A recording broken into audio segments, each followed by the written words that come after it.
মানুষের জীবনে পতন একদিনে আসে না। পতনের পথ ধীরে ধীরে তৈরি হয়। প্রথমে মানুষের হৃদয়ে জন্ম নেয় লোভ।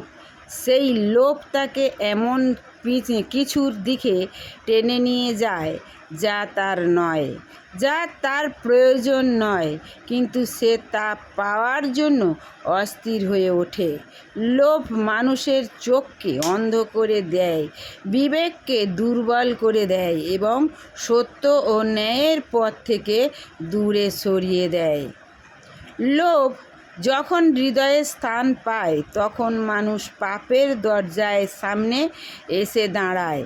সে এমন সিদ্ধান্ত নিতে শুরু করে যা অন্যকে কষ্ট দেয়, অন্যায়কে সমর্থন করে এবং নিজের আত্মাকে কুলসিত করে। পাপ কখনো মানুষের বন্ধু নয়।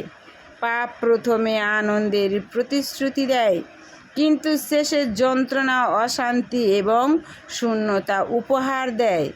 পাপের পথ ধরে চলতে চলতে মানুষ ধ্বংসের দরজায় পৌঁছে যায়। সম্পর্ক ভেঙে যায়, শান্তি হারিয়ে যায়, হৃদয় ভারাক্রান্ত হয়ে পড়ে।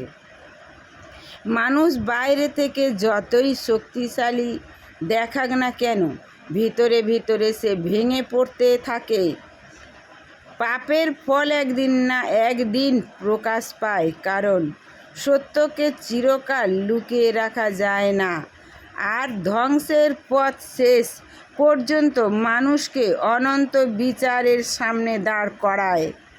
তখন ধন সম্পদ, ক্ষমতা, অহংকার বা পৃথিবীর কোনো গৌরব তাকে রক্ষা করতে পারে না। যা রক্ষা করতে পারে তা হলো সত্যের পথে চলা, ন্যায়কে ভালোবাসা এবং হৃদয়কে লোভ ও পাপ থেকে দূরে রাখা। তাই আসুন আমরা লোভের পথ থেকে ফিরে আসি, কারণ লোভ পাপের দরজায় দাঁড় করায়, পাপ ধ্বংসের দরজায় দাঁড় করায়, আর ধ্বংস মানুষকে অনন্ত মৃত্যুর মুখোমুখি করে। কিন্তু সত্য, প্রেম, ক্ষমা এবং ঈশ্বরের পথে চলা মানুষকে জীবন, শান্তি ও আশার দিকে নিয়ে যায়।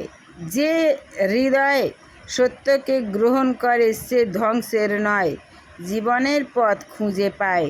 যিশুর নামে আমেন, আমেন।